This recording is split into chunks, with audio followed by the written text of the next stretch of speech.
వృద్ధహరిత స్మృతి అని చెప్పేసి కొన్ని రెఫరెన్సెస్ ఇచ్చాడు. నిజానికి అది ఎవరికి ప్రమాణంగా తీసుకునే వాళ్ళు లేరు. అది కొన్ని సంప్రదాయాల వాళ్ళకు మాత్రమే సంబంధించింది కాబట్టి ఆ సంప్రదాయం వాళ్ళు పాటించుకుంటారు. అంతేగాని ఇది ప్రతి హిందువుకి ప్రమాణం కాదు. కాబట్టి ఆ రెఫరెన్సెస్ జోలికి నేను వెళ్ళట్లేదు.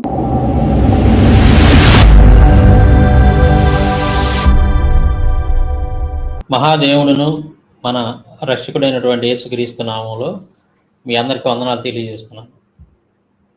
ఈరోజు నేను మీ ముందుకు రావడానికి గల కారణం, లలిత్ గాడికి దరువు మళ్ళీ మొదలు పెడదాం ఈ రోజు నుంచి అని వచ్చాను ముందుకి.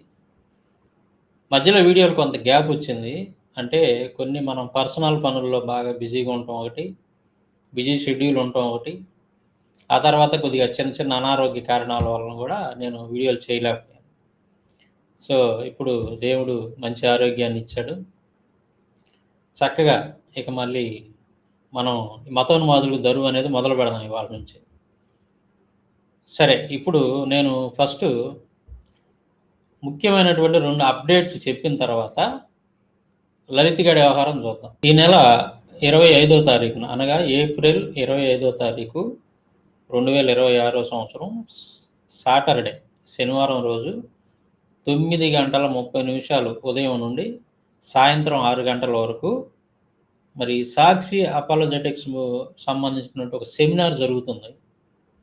అది ఎక్కడంటే, స్థలం ఎక్కడంటే వెస్లీ సిఎస్ఐ చర్చ్, సికింద్రాబాద్ అన్న. ప్రవీణ్ అన్న ఉన్నప్పుడు ఇలాంటి సెమినార్లు అక్కడక్కడ నిర్వహిస్తూ ఉండేవాడు. మన ఈ వెస్లీ చర్చిలో కూడా ఆయన ఉన్నప్పుడు సెమినార్లు నిర్వహించాడు. దానికి నేను కూడా అప్పట్లో అటెండ్ అయ్యాను, స్పీకర్గా కూడా. చాలా చక్కగా మంచి వాతావరణం ఉండేది. ఆయన వెళ్ళిపోయిన తర్వాత ఇంక వీటిని అలాగే ఆపకుండా మరి మన సహోదరులు జార్జ్ అన్న కానీ, తర్వాత మన నవీన్ బ్రదరు, బిబు అన్న, తర్వాత జెర్రీ థామస్ బ్రదరు, ఇంకా కొంతమంది సహోదరులు అందరూ కలిసి దాన్ని అలా కంటిన్యూ చేయడానికి ముందుకు వచ్చారు, కంటిన్యూ చేస్తున్నారు. ఈ సెమినార్కి వెళ్ళినటువంటి వాళ్ళు మంచి సబ్జెక్ట్ నేర్చుకోవచ్చు. మన క్రైస్తవ మిషనరీలు మరి పూర్వకాలంలో ఎలాంటి సేవ చేశారు, వాళ్ళు ఎలాంటి లక్ష్యాలను ఛేదించారు, ఈరోజు మన ముందు ఎలాంటి వాళ్ళు స్ఫూర్తినిచ్చి వెళ్ళారు, మనం ఎలా దేవుని పనిలో ముందుకెళ్ళాలి, ఇలాంటి విషయాలన్నీ కూడా, ఇంకా ఇతర సబ్జెక్టుల మీద కూడా వక్తలు చాలా చక్కగా మాట్లాడతారు. మీరు ఇన్ఫర్మేషన్ సబ్జెక్ట్ బాగా తెలుసుకోవచ్చు, నేర్చుకోవచ్చు ఇలాంటి సెమినార్లకు వెళ్ళినప్పుడు.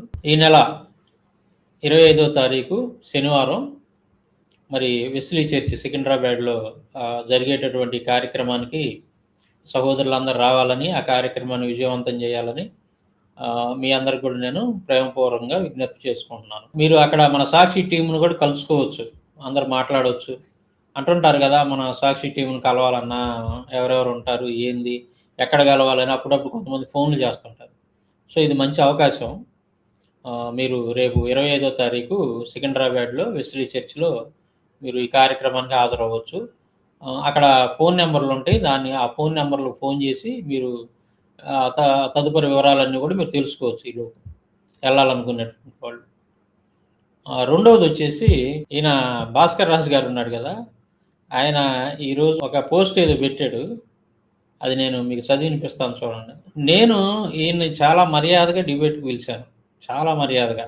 డాక్టర్ గారిని చాలా గౌరవంగా నన్ను నేను తగ్గించుకొని, మరి డాక్టర్ గారు మనం డిబేట్ చేద్దామండి, మరి కొద్దిగా ఫ్రీ అయిన తర్వాత నేను తప్పకుండా చేద్దామండి, చాలా బిజీగా ఉన్నాను, వ్యవసాయ పనులు హడావుడిగా ఉన్నాను, కొద్ది పర్సనల్ పనులు కూడా బాగా హడావుడిగా ఉన్నానండి, కొంచెం ఫ్రీ అయిన తర్వాత మనం, సార్ నేను మీకు 2 రోజులు ముందే చెప్తాను, డిబేట్ చేద్దామని చెప్పి నేను చాలా వివరంగా చెప్పాను ఆయనతోటి, భాస్కర్ రాజు గారితో.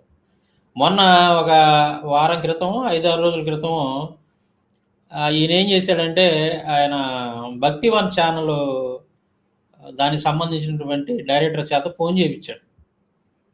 ఏంటండి మరి మీరు డిబేట్కి చేయలేదు అది అని అంటే, చేస్తామండి తప్పకుండా, డిబేట్ జరిగిద్ది, నేను చాలా బిజీగా ఉండటం వల్ల కొంచెం డిలే అయింది, తప్పకుండా డాక్టర్ గారు నేను శివలింగం మీద డిబేట్ చేస్తామండి అని చెప్పాను నేను ఆయనతోటి.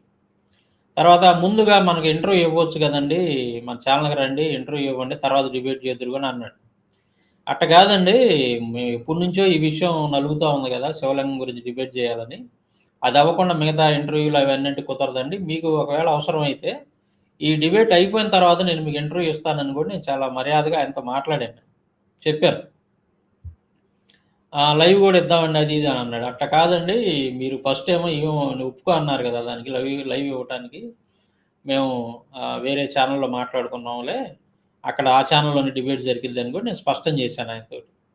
మీకు ఇంటర్వ్యూ కావాలంటే తర్వాత ఇస్తానండి, నేను ముందు డిబేట్ అయితే జరగాలి మా ఇద్దరి మధ్య, కాబట్టి నేను ఫ్రీగా ఉన్నప్పుడు ఆయన ఫోన్ చేస్తాను, మేము మాట్లాడుకుని డిబేట్ చేస్తామండి అని కూడా ఎంత వారం క్రితం, 5-6 రోజుల క్రితం, వారం క్రితం మాట్లాడాను నేను ఆయనతో. ఈయన చేయించాడు, లేదా ఆయన చేయడు కదా, భాస్కర్ రాజు గారు చేయించుంటాడు ఆయనతో.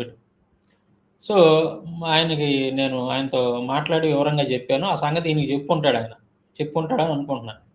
కానీ ఇదిగో ఈ పోస్ట్ చూడండి ఎలా పెట్టాడు. మనం ఎంత గౌరవం ఇస్తున్నా సరే ఇతను ఏంటంటే అసలు వీళ్ళకి గౌరవం ఇవ్వటమో తెలియదు, తీసుకోవటం తెలియదు. గౌరవం ఎవరో గౌరవం తీసుకోరు. వీళ్ళు ఒక విచిత్రమైనటువంటి మనుషులు, తెగగా చెందినటువంటి వాళ్ళు. శివలింగం అంటే ఏమిటో నిరూపిస్తా అన్నాడు ఈ పెద్ద మనిషి. ఇది పెద్ద మనిషి, అతడు ఇతడు ఇది చూడండి ఎట్లా పెడుతున్నాడు పోస్టులు. మనం ఏం గౌరవనీయులైనటువంటి భాస్కర్ రాజు గారని, డాక్టర్ గారని నేను ఎవరితో మాట్లాడినా సరే నేను ఆ విధంగా, సరే ఇంతకుముందు బొక్కల డాక్టర్ అని అది ఇది అని అంటా ఉండేవాడు, ఎందుకులే ఆ వయసులో పెద్దోడు, గౌరవప్రదమైనటువంటి వృత్తిలో ఉన్నటువంటి వాడు, మనం అట్లా మాట్లాడితే ఏమొచ్చేదిలే, అది కరెక్ట్ కాదని చెప్పి నేనేదో తగ్గించుకొని గౌరవం ఇస్తూ ఆయనతోటి ఏదో మాట్లాడుతుంటే మంచితనాన్ని చేతగానితనంగా తీసుకుంటారు వీళ్ళు. మతం మొదలుకున్నటువంటి ముఖ్యమైన లక్షణం అదే. మనం గౌరవంతో తగ్గించుకొని అవతల వాళ్ళని గౌరవిద్దామని మంచితనంగా ఏదన్నా 4 మాటలు మాట్లాడామనుకోండి, అది దాన్ని చేతగానితనంగా తీసుకొని రెచ్చిపోతుంటారు. వీళ్ళతో వచ్చినటువంటి పెద్ద చిక్కే ఇది. ఈ బ్యాచ్ తోటి వచ్చినటువంటి ప్రాబ్లం అది. ఇక్కడ మర్చిపోయాడు అని అంటే 13/3/2026 రోజు లైవ్ చేసి గుర్తు చేశాడంట. చూడండి ఎట్లా పెడుతున్నాడో చూడండి. నేను చెప్పాను ఆల్రెడీ. ఇప్పుడు మీకు కుదరవచ్చండి డాక్టర్ గారు, మీరు చేసేటటువంటి పనిని బట్టి, మీ ప్రొఫెషన్‌ని బట్టి ఒకవేళ మీకు ఇప్పుడు టైం ఉండొచ్చు. కానీ ఇప్పుడు మీరు చేసేది మీ పని వేరు, నా పని వేరు కదా. నాకు సంబంధించి మరి నాకు చాలా బిజీగా ఉన్నా, నేను చెప్పలేను మాటల్లో కూడా. అందుకే మీరు చూడండి, నా వీడియోలు నా ఛానల్లో పెట్టి దాదాపు 2 నెలలు, నెల 15 రోజులు అయ్యి ఉంటుంది దగ్గర. ఈ మధ్య కూడా నేను వీడియోలు పెట్టలేకపోతున్నాను, ఎందుకంటే రకరకాల కారణాలు, అంత బిజీగా ఉన్నాను నేను. సో మరి మీరు ఏమో నాతో డిబేట్ చేయలేకపోయి, ఇక్కడ చూడు ఏమన్నాడు ఈయన, ఫోన్ చేయటం లేదు, మాట్లాడటం లేదు. నువ్వు ఫోన్ చేయించావు, నేను మాట్లాడాను ఆల్రెడీ, ఆయన సమాధానం చెప్పా. ఓసారి మీరు ఏదో లైవ్లో ఉన్నారంట, నాకు తెలియదు, మిస్డ్ కాల్ ఉందని నేను ఫోన్ చేశా. మిస్డ్ కాల్ని చూసి ఫోన్ చేస్తే నేను లైవ్లో ఉన్నానని చెప్పావు. అప్పుడు నేను చెప్పాను, సంగతి అండి చాలా అడుగుడుగా ఉన్నాను, నేను వ్యవసాయ పనుల్లో బిజీగా ఉన్నాను, నేను మీకు తర్వాత ఫోన్ చేస్తానండి అని చెప్పి 10 రోజుల్లో చేస్తాను అన్నాను అప్పుడు నేను. కానీ నాకు పని కుదరలా 10 రోజుల్లో చేయటానికి, నాకు వర్క్ తగ్గలా. అందువల్ల నేను చేయలా, కొద్దిగా ఫ్రీ అయిన తర్వాత చేద్దామని ఆగాను నేను. మీరు ఏమని చెప్పారు, 2 రోజులు ఆగి, ఆ 2 రోజులు ముందు చెప్పండి నాకని అన్నారు.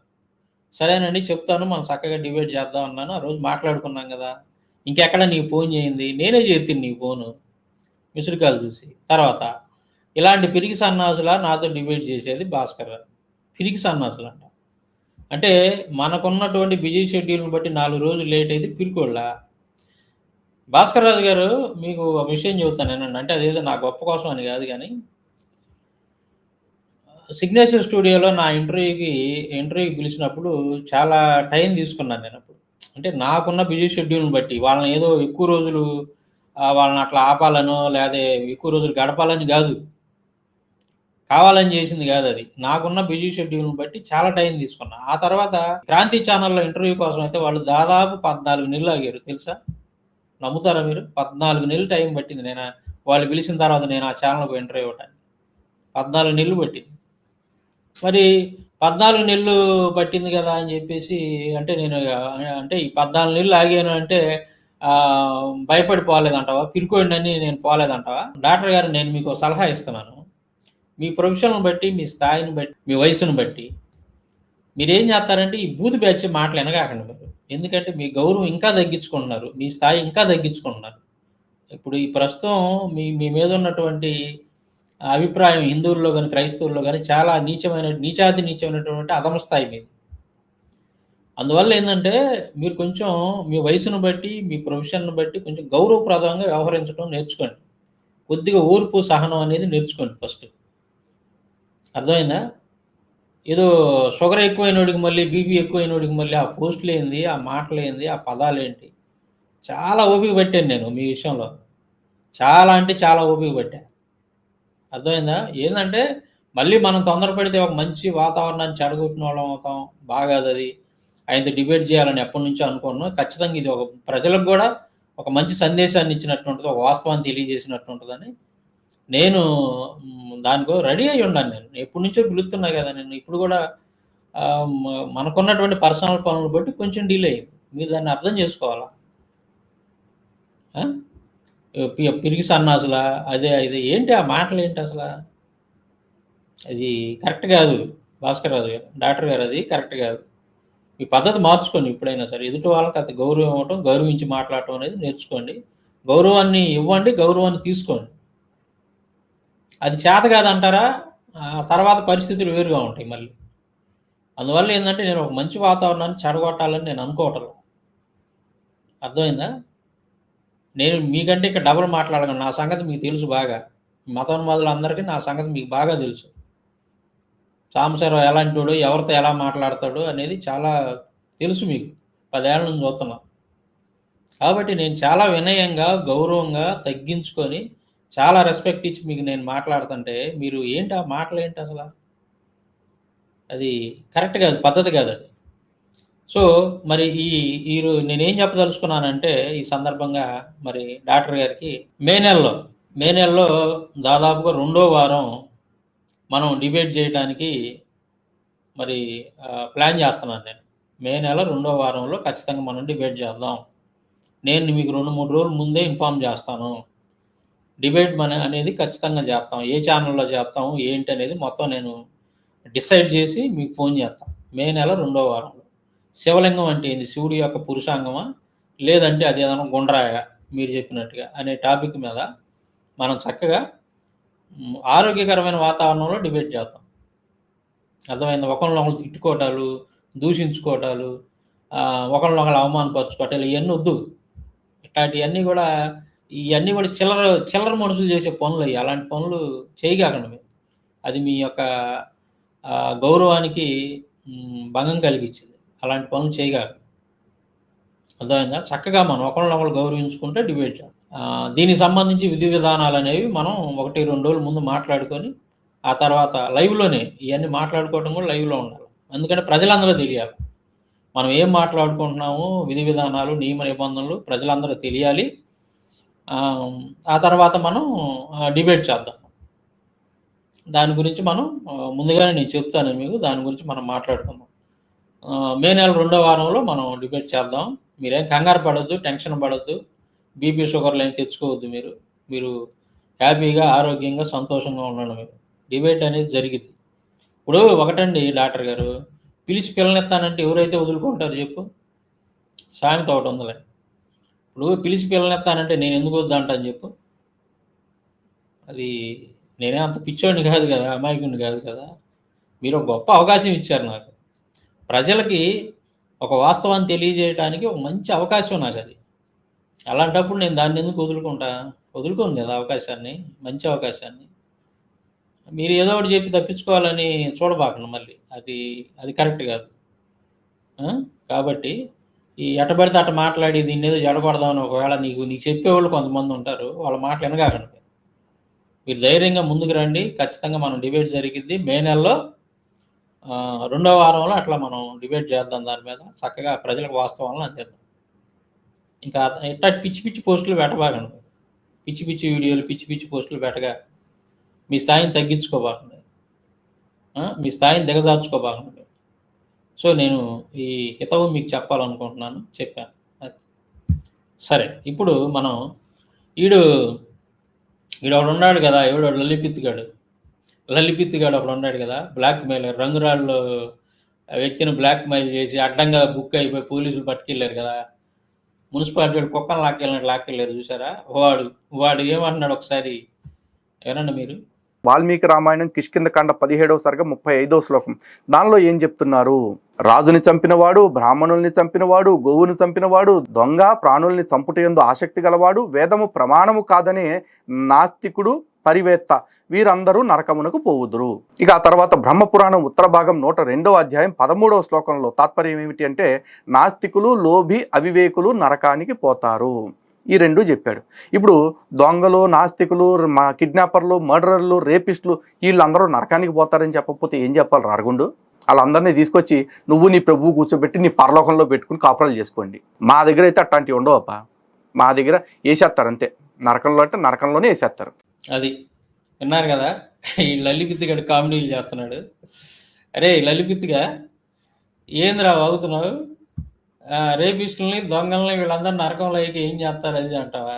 ఏరా అరే లలిపిత్తిగా, నిజం చెప్పాలంటే ఒకసారి ఆలోచించురా. నువ్వు పక్షపాతాన్ని పక్కన పెట్టి న్యాయంగా ఆలోచించు. అస్సలు మనుషులు చేసేటటువంటి పాపాల కంటే కూడా, మనుషులు చేసేటటువంటి ఘోరమైన నేరాలన్నిటికంటే కూడా మీరు దేవుళ్ళుగా పూజిస్తున్నటువంటి వాళ్ళు పరమ నీచమైన పనులు చేశారు. మనుషుల కంటే కూడా ఘోరమైన పాపాలు చేశారు. ఏరా లలిపిత్తిగా, నువ్వు అంటున్నావు కదా, అరే రేపులు చేసేవాళ్ళని, దొంగతనాలు చేసేవాళ్ళని, ఇవన్నీ నేరాలు చేసేవాళ్ళని నరకానికి ఏడకు పంపుతారని అంటున్నావు కదా. ఆ లెక్కన ఫస్ట్ మీరు ఎవరినైతే దేవుళ్ళుగా పూజిస్తున్నారో వాళ్ళని వేసేయాలరా నరకంలో. వాళ్ళని వేసేయాలి. ఎందుకంటే నేను కొన్ని ఎవిడెన్స్ పెడతాను చూడు. అరే లలిపిత్తిగా, ఎవిడెన్స్ కొన్ని పెడతాను, నేను మీకు రెఫరెన్సులు పెడతాను.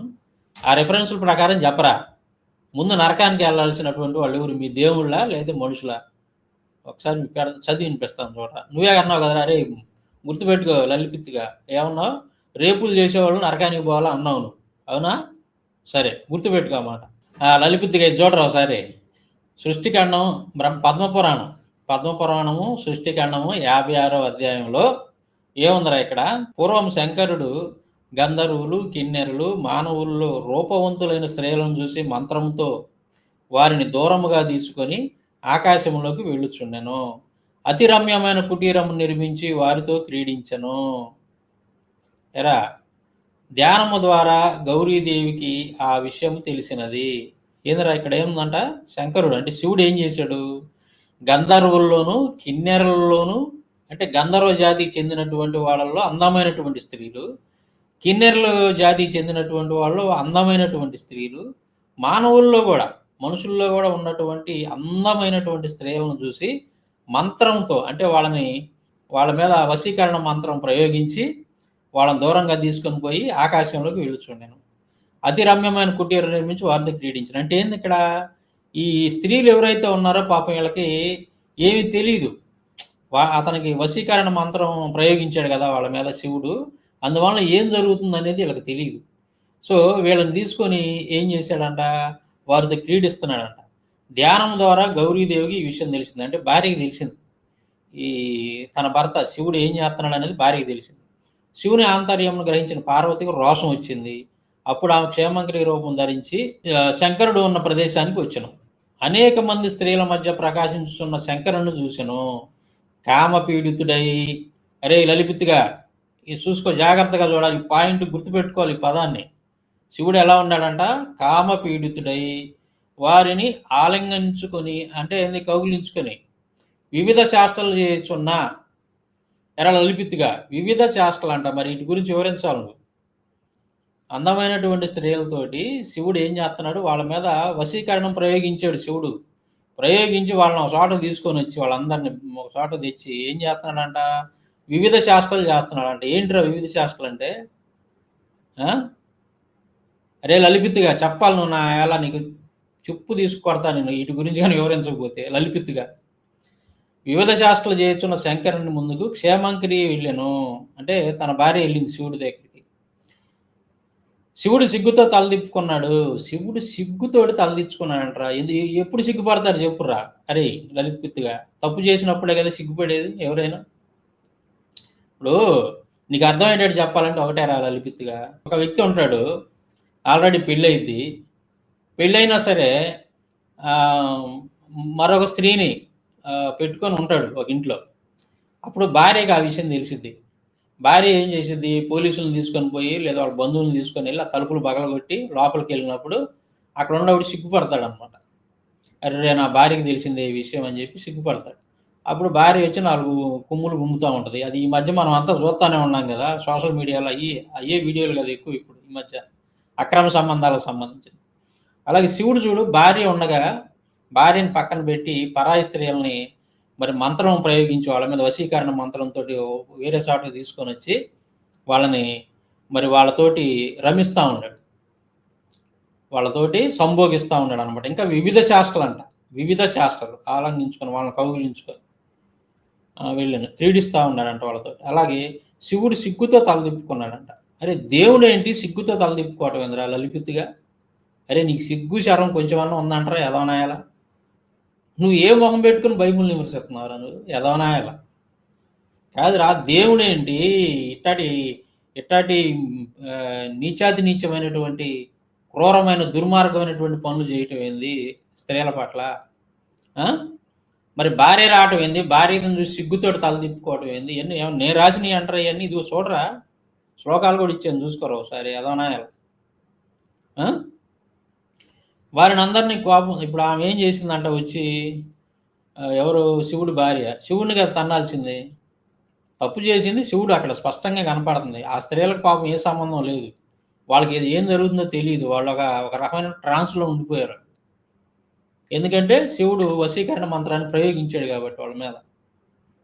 మరి ఇక్కడ అంటే శివుడు వశీకరణ మంత్రం ప్రయోగించి తీసుకొని వచ్చినటువంటి లేడీస్ని అందరిని కూడా ఈ పార్వతీదేవి ఏం చేసింది, లాగి ఒక తన్ను తన్నిందంట శివుడి భార్య.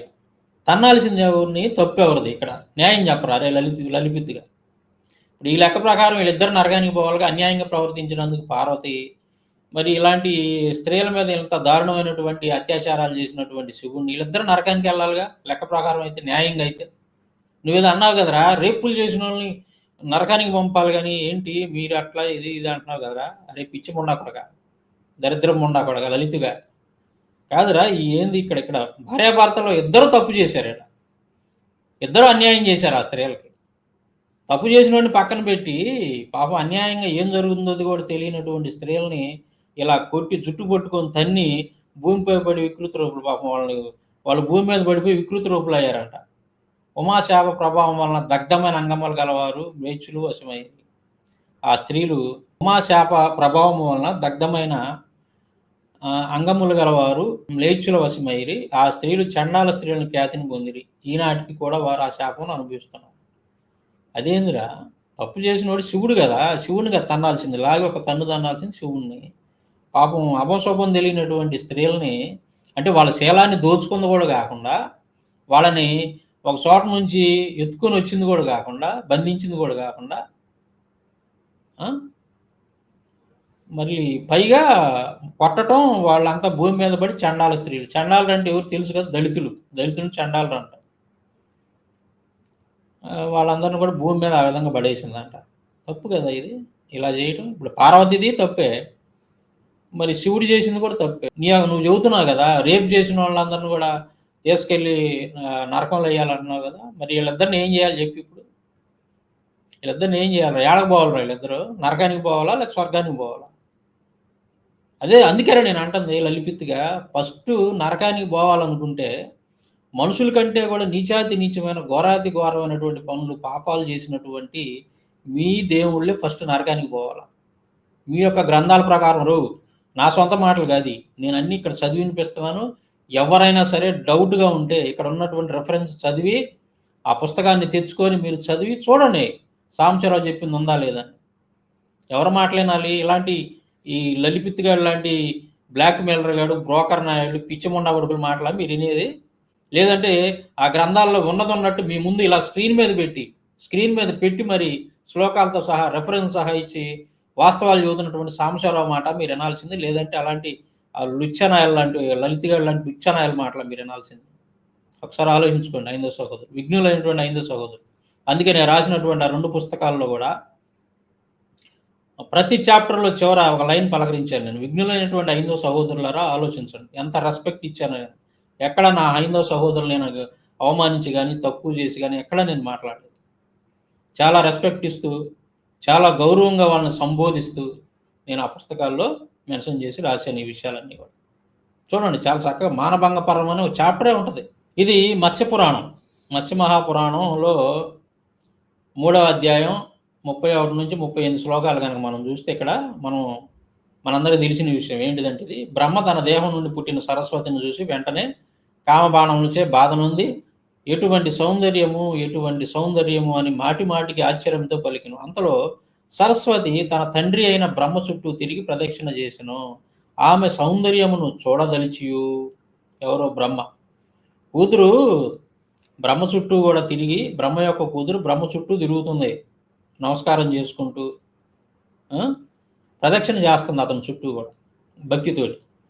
ఆమె యొక్క అందాన్ని చూసి ఏం చేసాడు ఇతను, ఇట్లా తల తిప్పి చూడాలి, ఆమె కళ్ళి చూడాలి, ఇడిపోతే అటు చూడాలని ఇతనికి అనిపిస్తూ ఉంది బ్రహ్మదేవుడికి. అయితే పక్కన వాళ్ళ కొడుకులు ఉండారంట. కొడుకులను చూసి సిగ్గుపడ్డాడంట. అరే వీళ్ళ ముందు చూస్తే నన్ను తప్పుగా అనుకుంటారేమో, నా అసలు బండారం బయటపడిద్దేమోనని చెప్పి ఏం చేయాలో అర్థం కావట్లా, తల తిప్పలేకపోతున్నాడు బ్రహ్మ.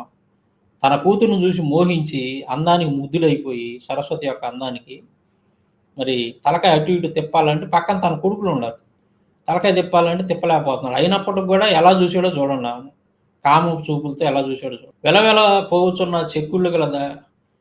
పోవచ్చున్న చెక్కిళ్ళు గల దక్షిణ ముఖమును, వణుకుచున్న పెదవులు గల పశ్చిమ ముఖమును, కామ పరవశమైన 4వది అగు ఉత్తర ముఖమును కలిగిను. అంటే చుట్టూ ముఖాలు మలిసినాయి అనమాట. ఎవరికి? బ్రహ్మదేవుడికి. తన తండ్రి యొక్క కామపు చూపుల నుండి తప్పించుకోవడానికి సరస్వతి ఆకాశం వైపు లేచింది. తన కూతురైన సరస్వతిని కామంతో చూస్తున్న బ్రహ్మకు తన పై భాగంలో కూడా 5వ తల కూడా మలిచింది. ఈ చుట్టూ తిరుగుతుంటే చుట్టూ తలలు వచ్చి చూస్తూ ఉన్నాయి, కామంతో చూస్తూ ఉన్నారు ఎవరిని? సరస్వతిని. అది గమనించింది సరస్వతి. అరే ఇతను నా తండ్రి అయ్యిండు కూడా ఇలాగ నాతోటి ఇంత కామంగా చూస్తున్నాడు నా వైపు, ఇది కరెక్ట్ కాదని చెప్పి పైకి ఎగిరిందంట ఆకాశంలో. చుట్టూ తిరుగుతుంటే చుట్టూ తలకాయలు పుట్టి ఆమెను చూస్తున్నారు కదా మోహంతో, అందుకని ఆవిడ పైకి ఎగిరిందంట. పైకి ఎగిరితే తల మధ్య భాగం నుంచి పైన కూడా ఇంకో తల పుట్టిందంట, 5వ తల. అంటే అంత నీచమైనటువంటి కామంతో మరి ఆ బ్రహ్మ తన కూతురు అనేటువంటి సరస్వతి వైపు ఆ విధంగా చూస్తున్నాడు. తర్వాత బ్రహ్మ తన కూతురిని మోహించడం వలన తన తపశ్శక్తి నాశనమాయను. అందువలన దేవతలను, రాక్షసులను, మానవులను ఇతర సృష్టి చేయమని తన కుమారులకు ఆజ్ఞాపించాడు. అది ఇప్పుడు బ్రహ్మకి ఏంటంటే బాగా కామంతో ఉన్నాడు, కూతురు మీద వ్యామోహం పెంచుకొని. ఆ సృష్టి చేయాలి కదా, సృష్టి చేసే పని కదా బ్రహ్మది. ఏం చేశాడంటే తన కొడుకులకు అప్పచెప్పాడు. రాండ్రా మీరు అని చెప్పేసి ఆ ప్రజాపతులు ఉన్నారు కదా, తన కొడుకులు పిలిచి ఇదిగో మీరు పలానా వాళ్ళని ఈ విధంగా సృష్టి చేయండి అని చెప్పి ఆ సృష్టిని చేసేటటువంటి పనిని తన కొడుకులకు అప్పచెప్పి ఏం చేశాడో చూడండి, ఆజ్ఞాపించాడు. ఆ మాట విని వారు అందరూ వెళ్ళి సృష్టికి ఉపక్రమించరు. మరీచి మొదలు ప్రజాపతులు సృష్టి చేయుటగా వెళ్ళగానే బ్రహ్మ వినయంతో తన కాళ్ళ వద్ద వంగి ఉన్న శతరూపను అనగా సరస్వతిని అనగా తన కూతుర్ని పెళ్లి చేసుకున్నాడు. కామంతో ఉన్న బ్రహ్మ తన కూతురైన సరస్వతితో కొన్ని సంవత్సరాల పాటు కాపురం చేసి గర్భవతిని చేశాడు. ఆమె గర్భం నుండి స్వయంభూమను జన్మించాడు. అంటే ఇతను చేసిన పని ఏంది? ఆవిడకి ఇష్టం లేకుండా పారిపోతున్నా సరే ఎట్నో కట్ట ఆవిడని పట్టుకొని ఆవిడ దగ్గరికి వెళ్ళి ఆవిడని పెళ్లి చేసుకొని సొంత కూతుర్ని పెళ్లి చేసుకొని కాపురం చేసి స్వయంభూమను అటువంటి కొడుకును కూడా కన్నాడు అని చెప్పి స్పష్టంగా రాసి. సో మరి లలిపిత్గా ఈ లెక్క ప్రకారం సొంత కూతుర్ని బ్రహ్మ సొంత కూతురు అయినటువంటి సరస్వతిని ఈ విధంగా వెంటబడి ఆవిడని వేధించి ఆవిడని పెళ్లి చేసుకొని ఆవిడతోటి కాపురం చేసి పిల్లల్ని అన్నటువంటి బ్రహ్మ మరి నరకానికి పోవాలి కదరా లెక్క ప్రకారం. లలిపిత్గా మీ గ్రంథాల్లో ఉన్నటువంటి సృష్టికర్త ఎవరైతే ఉన్నాడో మరి ఆ సృష్టికర్త కూడా నరకానికి వెళ్ళిపోవాలి. నువ్వు చెబుతున్నావు కదరా రేపులు చేసేవాళ్ళు ఎలా అది ఇదని. మరి ఇదిగో రేపు చేసేవాడు ఇందాక శివుడి గురించి చెప్పా, ఇప్పుడు బ్రహ్మ గురించి చెప్పా. సొంత కూతుర్ని ఆ విధంగా దారుణంగా అనుభవించాడు. మరి వెళ్ళిపోవాలి, ఇద్దరు నరకానికి వెళ్ళిపోవాలి. ఇప్పుడు 3వది చూద్దాం. దేవి భాగవతము 9వ స్కందము. దీంట్లో ఏమనుందో చూడండి. ఇక్కడ శంఖచూడ రూపంలో ఉన్న శ్రీహరి మందహాసం చిందించి మృదువుగా అమృతప్రాయంగా పలికాడు. కాంతామణి, మా ఇద్దరికి యుద్ధం నిండా 100 ఏళ్ళు జరిగింది. మన దానం వీరులందరూ మరణించారు, నేను మాత్రం పోరాడుతూనే ఉన్నాను. అంతలోనే బ్రహ్మదేవుడు వచ్చాడు, మా ఇద్దరికి ప్రీతికరంగా సయోధ్య కుదిర్చాడు. దేవతలకు వారి రాజ్యం వారికి ఇచ్చేశాను, సంతృప్తిలో వెళ్ళిపోయారు. మన రాజ్యం మనకు మిగిలింది, ఆ తృప్తితో ఇంటికి వచ్చాను, శివుడు తన లోకానికి వెళ్ళిపోయాడు, క్లుప్తంగా జరిగింది ఇది అంటూనే తులసిని శయనం మీదకు వాల్చాడు. ఈ శంఖచూడుడు యుద్ధానికి పోతాడు కదా, ఇంతకుముందు చాలాసార్లు చెప్పాను నేను ఈ విషయాన్ని. ఈ దేవతల మీద యుద్ధానికి వెళ్ళినప్పుడు వాళ్ళు ఏం చేస్తారంటే శంఖచూడుని జయించలేరు. బ్రహ్మ, విష్ణు, శివుడు ఇంకా చాలామంది ఉంటారు. జయించలేక ఏంది ఇతను మనం జయించలేకపోతున్నాం, ఇతను మనల్ని ఫుట్బాల్ ఆడుకుంటున్నాడు, ఏం జరిగింది అని చెప్పేసి వాళ్ళు ఒకసారి కారణం ఏందనేది ఆలోచిస్తారు. ఆలోచించినప్పుడు ఈ శంఖచూడుడి భార్య తులసి బాగా ఆవిడ మంచి పతివ్రత అంట.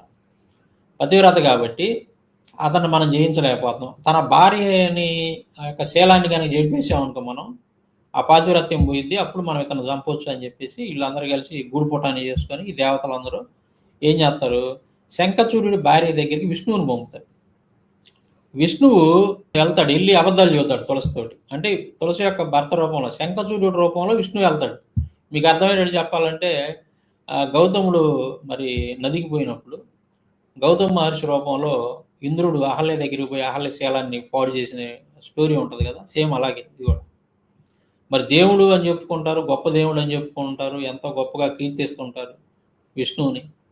విష్ణువు ఏం చేశాడంట, మరి అబద్ధాలు చెప్పి తులసి దగ్గరికి వెళ్ళి అబద్ధాలు చెప్పి తులసి యొక్క భర్త రూపంలో వెళ్ళి ఆవిడ శీలాన్ని దోచుకుంటాడు. ఈ స్టోరీ అంతా అదే. ఆవిడ శీలాన్ని దోచుకున్నప్పుడు చాలా స్పష్టంగా అంటే కొంతసేపు అయిన తర్వాత ఆవిడకి అర్థమైంది, తన భర్త రోజు గదిలో ఎలా ఉంటాడు, ఈవిడ బెడ్రూమ్లో ఎలా ఉంటాడు, మరి ఇతను వ్యవహారం చూస్తే కొద్దిగా తేడాగా ఉంది అని చెప్పేసి ఆవిడకి అనుమానం వచ్చి అడిగింది. ఎమ్మటే పైకి లేచి నువ్వు నిజం చెప్పు, నేను చెప్పిస్తాను, లేకపోతే దుర్మార్గుడా దుష్టుడా అన్నట్టుగా మాట్లాడు, మాయావి అది ఇది అని చెప్పి మాట్లాడినప్పుడు చెప్తాడు, నిజం చెబుతాడు. అప్పుడు తన రూపాన్ని చూపిస్తాడు విష్ణువు, తన రూపాన్ని నేనేనని చెప్తాడు. అప్పుడు చూపించినప్పుడు బాగా తిట్టిద్ది ఆవిడ, ఏమంటుందో చూడు. శపిస్తుందేమో అని భయపడి శ్రీహరి తన రూపాన్ని చూపించాడు, దేవదేవుడు సనాతనుడు నవీన ఇవన్నీ ఉంటుంది కథ. నవ్వులు చిందిస్తున్నాడు, నవ్వుతున్నాడంట, పైగా సిగ్గన్న లేకుండా. చేసిందేమో ఎదవ పని, పైగా నవ్వుతున్నాడంట. చూడండి, ఒక స్త్రీ మానాన్ని దారుణంగా మోసం చేసి దోచుకొని ఆవిడకి అన్యాయం చేసి నవ్వుతున్నాడంట. శ్రీహరిని చూడగానే తులసి క్షణకాలం మూర్చెల్లింది, వెంటనే తేరుకుంది. జగన్నాథ, నీకు దయలేదు, నువ్వు పాషాణ సదృశుడివి, మోసగించి ధర్మభంగం చేశావు. మోసగించి చూడు ఎలా చెప్తున్నాడు, నువ్వు నన్ను మోసగించి భంగం చేసావు, నా పాతివ్రత్యాన్ని ధ్వంసం చేసావు, నా పాతివ్రత్యాన్ని ధ్వంసం చేసావు అని అంటుంది. నా భర్తను చంపేశావు, ఇంతటి దయలేనుడు ఎలా అయ్యావు, ఈ ఘోరానికి నిన్ను శపించవలసిందే అంటూ ఆవిడేం చేసింది, శపించింది. తర్వాత నీది గుండె కాదు, నీది బండరాయి, ఏ అపరాధం చేయని నీ భక్తుడిని పరుల కోసం అని పట్టణ పెట్టడానికి నీకు మనసు ఎలా వచ్చింది. ఇట్లాగే ఆవిడని పాపం బాధపడి ఆ తర్వాత ఏం చేసింది, అగ్నిలోకి దూకి ఆత్మహత్య చేసుకుంటుంది, ఎవరు, తులసి. సో ఈ విధంగా మరి మోసం చేసి, ఒక స్త్రీని మోసం చేసి ఆవిడ శీలాన్ని దోచుకున్నటువంటి వ్యక్తి నరకానికి పోవాలా లేకపోతే స్వర్గానికి పోవాలా లలిపితిగా చెప్పరా? అప్పుడు మనుషుల సంగతి అట్ట బెటరా కాసేపు. మీరు ఎంతో గొప్పగా, ఎంతో ఉన్నతం అది ఇది అని చెప్తున్నటువంటి మీరు ఏదైతే పూజలు చేస్తున్నారో, మీ దేవుళ్ళు చేసినటువంటి ఇలాంటి నీచమైనటువంటి పనులు, ఈ మానభంగాలు, రేపులు, వీటి గురించి మరి ఈ చేసినటువంటి వాళ్ళు ఎక్కడికి పోవాలి? ఎరా లలిపిత్తుగా ముందు ఈ వ్యవహారం తేల్చరా, మీ దేవుళ్ళ సంగతి చెప్పు ముందు, వాళ్ళు ఎక్కడికి పోవాలో, నరకానికా స్వర్గానికి అనేది. ఒక్కరికన్నా స్వర్గానికి పోయి ఎలిజిబిలిటీ ఉందా వీళ్ళు ఒక్కరికన్నా? కానీ ఇప్పుడు నేను 3 స్టోరీలు చెప్పా, సిగ్గుందిరా నీకు కొద్దిగన్నా ఎదవనాయలా? పెద్ద పుడింగాలు వచ్చి సాంస వాడు రాసిన పుస్తకాల్లో అది ఉంది, నేను లేనిదేమని రాశానంటారా ఎదవనాయలా? కవర్ చేసుకోవటాలు. ఈ లలిపిత్తిగాడు మాట్లాడినటువంటిది ప్రతి దానికి కూడా భలే చిక్కాడు నాయాల చేతికీడు. మంచి మంచి పాయింట్లు ఉన్నాయి, వాటి మీద నేను ఇంకా 4-5 వీడియోలు వస్తాయి. ఇంక వదిలిపెట్టను, రోజుకు ఒక వీడియో వదులుతా. వీడిని మాత్రం వదిలిపెట్టను లలిపిత్తిగాడు. ఎరా ఇప్పుడు దీని ప్రకారం వీళ్ళు ఏడబోవాలి చెప్పరా నువ్వు? ఎదవనాయాలి వీళ్ళు. ముందు వీళ్ళు కదా నరకానికి పోవాల్సింది, మనుషుల సంగతి అట్ట పెట్టి పక్కన. తర్వాత ఇంకోటి వినిపిస్తా చూడండి. ఇదిగో స్కంద పురాణం వైష్ణవకాండం వైశాఖ మాస మహత్యం 23వ అధ్యాయం 10 నుండి 20 శ్లోకాలు. గర్భిణి అయినటువంటి ఒక ముని భార్యని మానభంగం చేసిన ఇంద్రుడు. అరే లలిపిత్తిగా జాగ్రత్తగా నీ స్టోరీని. ఎవరు ఇంద్రుడు అంటే ఎవర్రా? దేవతలకు రాజు. దేవలోకానికి స్వర్గానికి రాజు. ఎరా లలిపిత్గా స్వర్గానికి రాజు, స్వర్గానికి అధిపతిగా ఉన్నటువంటి ఇంద్రుడు ఏం చేశాడు చూడు, ఎలాంటి ఘనకార్యాలు చేశాడో. యదవనాయాల చదువురా ఒకసారి. ఒకనాడు ఇంద్రుడు ఒక ముని భార్యను చూశాడు. ఆమె నిండు గర్భవతి, ప్రవేశ ద్వారం దగ్గర ఉన్న మంచం మీద పడుకొని గాఢంగా నిద్రపోయింది. అది తన ఇంటి ముందు మంచం వేసుకొని పడుకొని నిద్రపోయింది పాపం. ఆమెను చూడగానే ఇంద్రుడు మోహానికి లోనయ్యాడు. ఆమె గర్భవతి అయినప్పటికీ ఆమెపై అత్యాచారం చేశాడు. లలిపిత్తుగా అది శ్లోకాలు కూడా ఇచ్చా ఇక్కడ, నేను స్పష్టంగా రెఫరెన్స్ ఇచ్చాను. గర్భవతి అయినటువంటి ఒక ముని భార్యని మరి దేవతలందరికీ రాజు అయినటువంటి వాడు, స్వర్గానికి రాజు అయినటువంటి వాడు, అధిపతి అయినటువంటి వాడు ఏం చేశాడంట, ఆమెపై అత్యాచారం చేశాడు, ఆమెను మానభంగం చేశాడరా. అంటే రేపులు చేసే వాళ్ళని తీసుకెళ్ళి నరకంలో అయ్యాలని నువ్వే కదరా చెప్పావు. మరి ఆయన తీసుకెళ్ళి స్వర్గానికి అధిపతిని చేసావు, స్వర్గానికి రాజుని చేశారు ఏంద్రా, దేవతలందరికీ రాజుని చేశారు కదా రేపులు చేసినవాడిని. ఈ విధంగా ఒకటా రెండా, ఎన్ని రేపులు చేశాడు ఇంద్రుడు? రేపులు స్పెషలిస్ట్ కదా ఇతను. ఒకటా రెండా, ఎన్ని ఉండే? ఇట్లా ఈ విధంగా భర్త లేనప్పుడు ఇళ్లలో దూరి భార్యలను మానభంగం చేసి రావటం అనేది ఇంద్రుడి స్పెషాలిటీ కదా. గౌతముడి భార్య అహల్యను కూడా అదే పని చేశాడు కదా. ఇప్పుడు ఇక్కడ చూడు, ఇంద్రుడి సంభోగానికి కడుపులో ఉన్న పెన్నం బాధతో అటు ఇటు కదులుతూ ఉంది. పాపం ఆ గర్భిణీ స్త్రీ కడుపులో ఉన్నటువంటి పెన్నం అటు ఇటు కదులుతుంది. ఆ పెన్నం గర్భంలో నుండి బయటపడతానేమోనని భయపడింది. అందువల్ల ఆ పెన్నం ఇంద్రుడి వీర్యాన్ని గర్భంలోకి రాకుండా తన పాదాల ద్వారా ఏను మార్గాన్ని మూసివేసింది. ఆ తర్వాత ఇంద్రుడి యొక్క వీర్యం నేలపై చల్లా చెదురుగా పడింది. ఇంద్రుడు ఆగ్రహానికి గురయ్యాడు.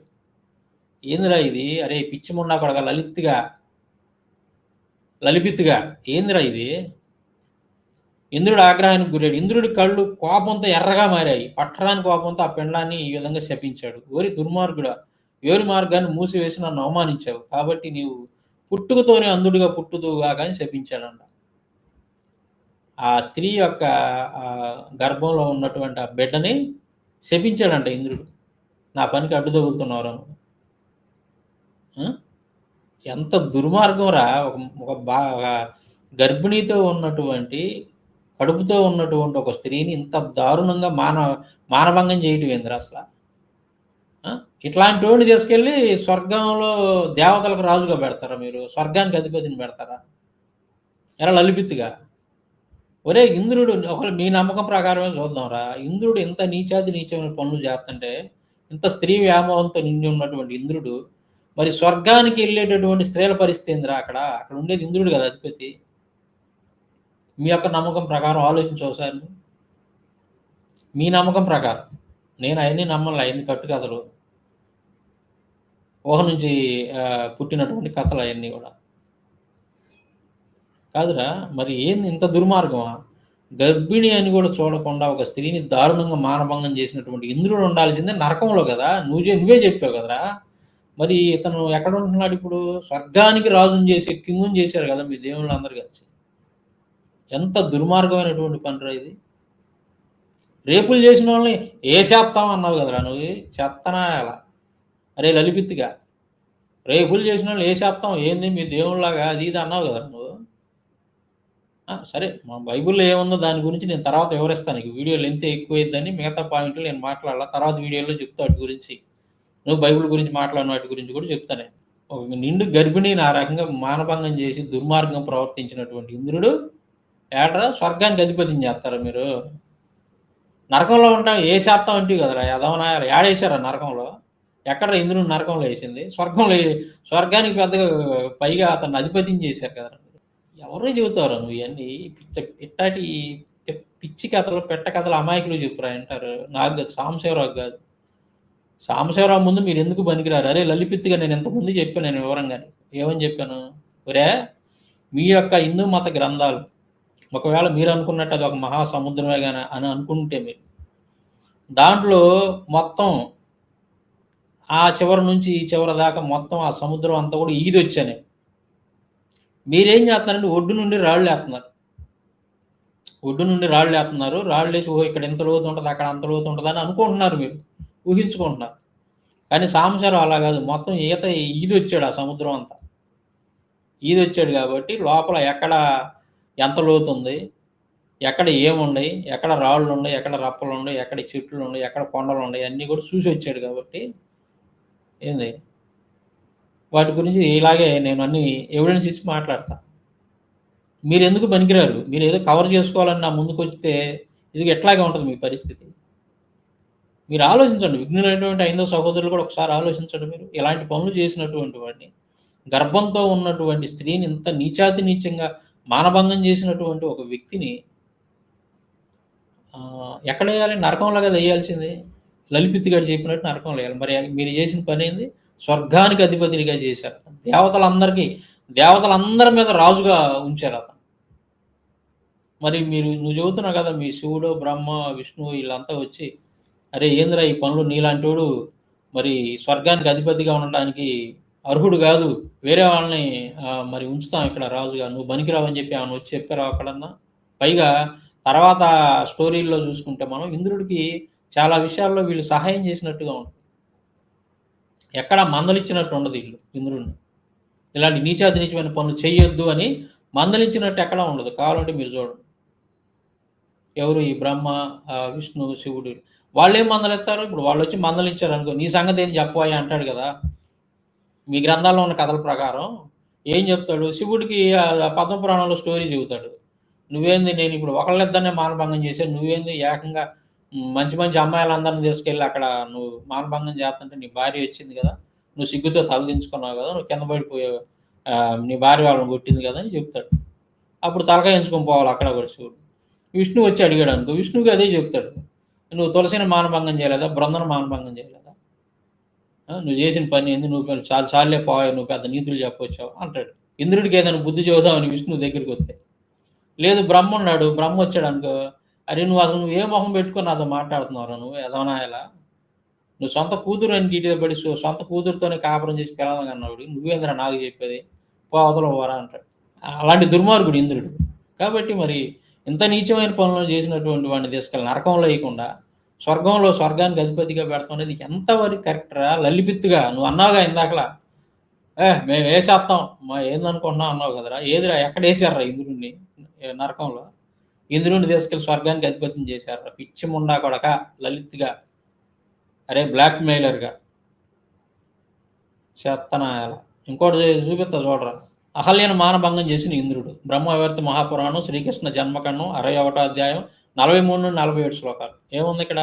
ఒకసారి గౌతముడు శంకరుని ఇంటికి త్వరగా వెళ్ళాడు. ఆ ఇంద్రుడు గౌతముడు రూపంలో వెళ్ళి అహల్యతో సంభోగించాడు. సర్వజ్ఞుడైనటువంటి ఋషి, ఇది ఇక్కడ సంభోగం అన్నట్టు చూడండి. సర్వజ్ఞుడైనటువంటి ఋషి అంతా తెలుసుకుని తొందరగా ఇంటికి వచ్చాడు. ఆ మునిపుంగవుడు బయటకు వెళుతున్న ఇంద్రుడిని చూశాడు. ఏకాంతంలో ఈ పదాలు మనం చదవలేములే, ఎందుకంటే లేడీస్ కూడా కొంతమంది టీవీలో అటాచ్ చేసుకొని చూస్తున్నారు ఈ మధ్య మన వీడియోలో, అందువల్ల నేను కొన్ని చదవట్లేదు, మీరు చదువుకోండి. అహల్య నగ్నంగా ఉండటం చూశాడు. ఇంద్రుడి శరీరం అంతా స్త్రీ యోనులతో నిండి ఉండును గాక అని ఆ ముని శపించాడు. అది విషయం. ఏడుస్తున్న భయంతో చలించున్న భార్యను కూడా కోపంతో శపించాడు. మహారణ్యంలో నువ్వు రాయి రూపంలో ఉండని తన భార్యను కూడా గౌతముడు శపించాడు. ఇంద్రుడు సిగ్గుతో ఏకమైన మనసు కలవాడై తన ఇంటికి వెళ్ళాడు. కాదురా, ఇట్లా మోసం చేసి పరాయవాడి భార్యని అతను ఇంట్లో లేనప్పుడు మరి ఆ పరాయవాడి భార్యతోటి ఈ విధంగా చేయటం అనేది ఎంత దుర్మార్గం రా లలిపిత్తిగా, ఎంత దుర్మార్గం చెప్పు. మరి ఇలాంటి వాళ్ళు అంతా ఉండాల్సింది ఎక్కడరా? స్వర్గంలోనే నరకంలోనే? ఏ శాతం నరకంలో అన్నావు కదరా, ఎదవనా ఎలా? స్వర్గానికి అధిపతిని చేశారా రేపులు చేసేవాడిని. కాబట్టి అరే లలిపిత్తుగా నువ్వు కావచ్చు, నీలాంటి మతోన్మాదులు అందరికీ నేను చెప్పేది ఒకటే, తర్కానికి వస్తే మీ గ్రంథాలు కానీ మీరు కానీ ఎవరూ నిలబడలేరు. అది అక్షర సత్యం, అసలు అందులో డౌటే లేదు. మీరు ఇతరులకు నీతులు చెప్పటానికి అర్హత కలిగినటువంటి వాళ్ళు కాదు. మీరు పూజించే దేవుళ్ళు ఆ క్వాలిటీస్ లేవు. మనుషుల కంటే కూడా ఘోరమైనటువంటి పాపాలు చేశారు మీ దేవుళ్ళు. కాబట్టి ఈ స్వర్గం నరకం విషయానికి కనుక వస్తే ఫస్ట్ మనుషుల కంటే కూడా ముందు వేయాల్సింది మీరు దేవుళ్ళుగా పూజించేవాళ్ళు నరకానికి వెళ్ళాలి లెక్క ప్రకారం, మీరు చెప్పేటటువంటి దాని ప్రకారం. మరి వాళ్ళంతానేమో బయట ఉండటం ఏంది, వీళ్ళని మనుషులను తీసుకెళ్ళి నరకంలో అయిపోయింది. సరే, తప్పు చేసిన వాడిని వెయ్యాలి నరకంలో అన్నావురా, నేను ఒప్పుకుంటాను దానికి. తప్పు చేసినటువంటి వాడు నరకానికి వెళ్ళాలి కదా అన్నావు, సరే నీ మాట ప్రకారం అనుకుందాం నరకంలో వేయాలి. మరి మీరు దేవుళ్ళుగా పూజించే వాళ్ళే నీచాతి నీచమైన మనుషుల కంటే ఘోరమైన పాపాలు. గర్భిణీ స్త్రీ అని కూడా చూడకుండా దారుణంగా మానభంగాలు చేసి వాళ్ళ కొంతమంది సావుకు కూడా కారణం అయ్యారు కదా! వాళ్ళ పాతివ్రత్యాన్ని జడగొట్టడం, భర్త లేని టైంలో భర్త రూపంలో ఇంట్లో చొరబడి వాళ్ళ వాళ్ళ మానాలను దోచుకోవటం, వాళ్ళ ప్రాణాలను దోచుకోవటం నీచాతి నీచమైన పనులు చేశారు కదా! మరి ఈళ్ళు ఉండాల్సింది ఎక్కడరా? స్వర్గంలోనా? నరకంలోనా? ముందు ఈళ్ళని కదరా ఎయ్యాల్సింది నరకంలో. ఎరా లల్లిపిత్తిగా. ఇంకేదో వాగావు కదా! చూద్దాం. వాటి గురించి కూడా ఒక్కొక్కటి భలే ఉన్నాయిరా పాయింట్లు. వృద్ధహరిత స్మృతి అని చెప్పేసి కొన్ని రెఫరెన్సెస్ ఇచ్చాడు. నిజానికి అది ఎవరికి ప్రమాణంగా తీసుకునే వాళ్ళు లేరు. అది కొన్ని సంప్రదాయాల వాళ్ళకు మాత్రమే సంబంధించింది కాబట్టి ఆ సంప్రదాయం వాళ్ళు పాటించుకుంటారు. అంతేగాని ఇది ప్రతి హిందువుకి ప్రమాణం కాదు. కాబట్టి ఆ రెఫరెన్సెస్ జోలికి నేను వెళ్ళట్లేదు. ఏందిరా నీకు వృద్ధహరిత స్మృతి ప్రమాణం కాదా? ఏరా చిన్నజారి దగ్గరికి వెళ్ళి అడుగురా, మాట అనురా. నువ్వను ఆడు కరుణాకర్ గాడు వెళ్ళి చిన్నజారి దగ్గర నిలబడి వృద్ధహరిత స్మృతి మనకు ప్రమాణం కాదు అనను. ఆ చేతిలో ఉన్న కర్ర తీసుకుని లాగిపెట్టి నువ్వు బుర్ర పగల కొడతారు మీ ఇద్దరిది. ఎవరు చిన్నజీయ? నిన్ను కరుణాకర్ గారిని ఇద్దరిని కర్ర తీసుకుని బుర్ర పగల కొడతాడు మీ ఇద్దరిని. నీకు దమ్ముంటే అనండి రా, పోయి ఆయన చేత చెప్పిండ్రా మీరు వృద్ధహరిత స్మృతి అనేది మనకు ప్రమాణం కాదు అని చిన్నజారి చేత చెప్పిండ్రా చూద్దాం. మీకు నిజంగా మీరు మగోళ్ళే కనుక అయితే చెత్తనా వెళ్ళారా కథలు చెప్తావురా నువ్వు. అసలు రంజుగా ఉంటుందిరా వృద్ధహరిత స్మృతి, భలే రంజుగా ఉంటుంది. నా పుస్తకంలో నేను రాసినటువంటి ఆ చాప్టర్ ఎంత అద్భుతంగా ఉంది. ఎన్ని ఎవిడెన్స్ ఇచ్చాను నేను. అవన్నీ చదవకుండా పక్కన పెట్టి ఇవి మనకు అవసరం లేదు, ఇది మనకు ప్రమాణం కాదంటున్నారు. అందులో చాలా ఘోరమైన విషయాలు ఉన్నాయి దాంట్లో. అడ్డబొట్లు పెట్టుకున్నటువంటి వాళ్ళు మలంలో పురుగుగా పడతారు. ఇవన్నీ లేవా వృద్ధహరిత స్మృతిలో? ఉన్నాయి. నెక్స్ట్ వీడియోలు భలే రంజుగా ఉంటాయి చూడరా. అందుకే దాన్ని పక్కన పెడతాం మనం, అవి చూడొద్దని అంటున్నాడు. చేత్తనా చూద్దాం. వాటి గురించి కూడా మనం చక్కగా మాట్లాడదాం. అసలు సాంబశివరావు రాసినటువంటి ఆ 2 పుస్తకాలు కూడా మీరే కాదురా, ఏ పండితుడు కూడా వచ్చి నిలబడలేడు. అంతే, వాటి ముందు నిలబడలేడు. మీరు ఇన్నాళ్ళ నుంచి దాచిపెట్టినటువంటి విషయాలు, ఎన్నో విషయాలు నేను తీసుకొచ్చాను ఆ 2 పుస్తకాల ద్వారా ప్రజల్లోకి. జస్ట్ 10% రాదు, ఇంకా 90% వర్క్ ఉంది, జరుగుతుంది అదంతా కూడా. అద్భుతమైనటువంటి పుస్తకాలు, రెఫరెన్సులతోటి ప్రతి ఒక్కటి కూడా. అసలు హిందూ మత గ్రంథాల గురించి ఏమాత్రం అవగాహన లేనటువంటి వాడు కూడా ఆ గ్రంథాలు చేత పట్టుకొని పెద్ద పెద్ద పండితులు, పీఠాధిపతులు ఎదురు నిలబడి వాదించి గెలవచ్చు కూడా. ఆ విధంగా తయారు చేయించాను. 6 సంవత్సరాలు కష్టపడి రాశాను ఆ 2 పుస్తకాలు. 6 సంవత్సరాలు. నువ్వు ఏదో వచ్చి కెమెరా ముందు కూర్చొని వాడు అట్ట రాశాడు, ఇటు ఎట్ట రాశాడు అనేది పెట్ట కథలు చెబుతావురా నువ్వు. కవర్ చేయాలని కవరింగ్, గోడకు కన్నా సున్నం పూసినట్టు, గోడకు సున్నం పూసినట్టు ఉందిరా నువ్వు చెప్పే మాటలు. కాబట్టి లలిపిత్తిగా ఇప్పుడు నేను చెప్పిన దాని ప్రకారం నువ్వు నిజంగా నీతిమంతుడివే కనుక అయితే, నువ్వు మనస్సాక్షి ఉన్నవాడివే కనుక అయితే, ఇప్పుడు మీ దేవుళ్ళు ఎక్కడికి పోవాలి? నరకానికి పోవాలా, స్వర్గానికి పోవాలా? ఒక వీడియో పెట్టి చెప్పు ప్రజలందరికీ. ఒక నిండు గర్భిణితో ఉన్నటువంటి స్త్రీని మానభంగం చేసినటువంటి వాడు ఎక్కడికి పోవాలి? వాడు స్వర్గానికి అధిపత్యం చేస్తారా వాడిని? 1, 2 ఎన్ని? అహల్యని ఆ విధంగానే చేశాడా? భర్త లేని సమయంలో భర్త రూపంలో విష్ణువు బృందనే తులసిని, ఇద్దరు స్త్రీలను కూడా వాళ్ళ ఇద్దరు భర్తలు లేని సమయంలో పోయి ఇంట్లో పోయి వాళ్ళ భర్తల రూపంలో పోయి వాళ్ళిద్దరిని శీలాలు పాడు చేసి వచ్చింది లేదా? మోసం చేసి బ్రహ్మ సొంత కూతుర్ని ఇదిగా లేదా? వెంటపడి మరి వేధించి మరి ఆవిడతోటి కాపురం చేసి పిల్లవాడిని అన్నాడా బ్రహ్మ సొంత కూతురితోటి? బ్రహ్మ ఎక్కడ పోవాలి? విష్ణువు ఎక్కడ పోవాలరా? నరకానికి కదా వీళ్ళు పోవాల్సింది ఫస్ట్. తర్వాత శివుడు చేసిన పని ఏంది? శివుడు ఇంకా ఘోరమైన పని చేశాడు కదరా. ముందు అరే లల్లిపిత్తిగా, అరే మతం మొదలరా, ఫస్ట్ మీది మీరు కడుక్కోండిరా. మీ గ్రంథాల్లో ఏముందో చదువుకోండి ఫస్ట్, అవి చూసుకోండి, వాటి గురించి ఆలోచించండి. అరే నిజంగా దేవుడు అంటే ఇలాంటి లక్షణాలు ఉంటాయా? దేవుడు అంటే పరిశుద్ధుడు కదా, దేవుడు అంటే పాపం చేయడు కదా, దేవుళ్ళు మరి ఇలాంటి నీచమైన పనులు దేవుడు చేయడు కదా, ఇలాంటి పనులు చేసినప్పుడు దేవుడు ఎలా అవుతాడు? ఇవన్నీ కూడా ఒకసారి ఆలోచించుకోండి. విఘ్నులైనటువంటి నా హైందవ సహోదరులందరూ కూడా, నేను మీ మత గ్రంథాల మీద కానీ, మీ దేవుళ్ళ మీద కానీ, మీ మీద కానీ నాకు 1% కూడా ద్వేషం లేదు. 1% కూడా లేదు ద్వేషం. నాకున్నదల్లా మీ మీద ఉన్నటువంటి ప్రేమ. ఏంటి ఆ ప్రేమ అంటే, మీరంతా కూడా ప్రతి ఒక్కరికి మరణం అనేది తప్పదు. మనం చనిపోయిన తర్వాత మనకంటూ ఒక జీవితం ఉంది. ఆ జీవితం అనేది మనం సంతోషంగా దేవుడి దగ్గర ఉండాలి. దేవుడి దగ్గర గడపాలి మనం. మారుమనసు పొందాలి, పశ్చాత్తాపడాలి, యేసుక్రీస్తుని నమ్ముకోవాలి. అప్పుడు మాత్రమే మనకి మరి నిత్య జీవం అనేది ఉంటది. చనిపోయిన తర్వాత మీరంతా కూడా నరకానికి పోకూడదు. మీరంతా కూడా హ్యాపీగా ఉండాలి. దేవుడి దగ్గర సంతోషంగా ఉండాలన్నటువంటి ప్రేమతోటే నేను ఇయన్నీ చెప్తున్నాను మీకు. అంతే తప్ప అసలు మీ మత గ్రంథాల గురించి కానీ, మీ దేవుళ్ళ మీద నాకు ఎటువంటి ద్వేషం లేదు. ఉన్నది ఉన్నట్టుగా మీ ముందు పెడుతున్నాను. ఎందుకంటే మీరు ఆలోచించుకుంటారు. ఇప్పుడు ఈ లలిపిత్తుగాడు ఉన్నాడు. ఆ వీడియోలన్నీ కవర్ చేసాడు అన్నీ. ఏదేదో చేసాడు. గోడ సున్నం పూసినట్టు చేసాడు. ఆ లేనివి కూడా ఉన్నట్టు, ఉన్నయి లేనట్టు మిమ్మల్ని భ్రమపరిచే విధంగా మాట్లాడాడు ఆ వీడియో. అయన్నీ కూడా నేను రేపు ఒక్కొక్కటి మీకు వివరించి చెప్తా. లేకపోయినా సరే ఈడు మాటలు కల్పించి కొన్ని ఏదో మాయ చేసే ప్రయత్నం చేశాడు. కానీ సాంబశివరావు ముందు పప్పులు ఉడకవు. సాసి ఒకడు బీగుతాడు. వెనక ముందు చూడటం. కాబట్టి వాడికి ఖచ్చితంగా వాడికి కాళరాత్రే నెక్స్ట్ వచ్చే 3, 4 వీడియోలు. ఏది వదిలిపెట్టే ప్రసక్తే లేదు.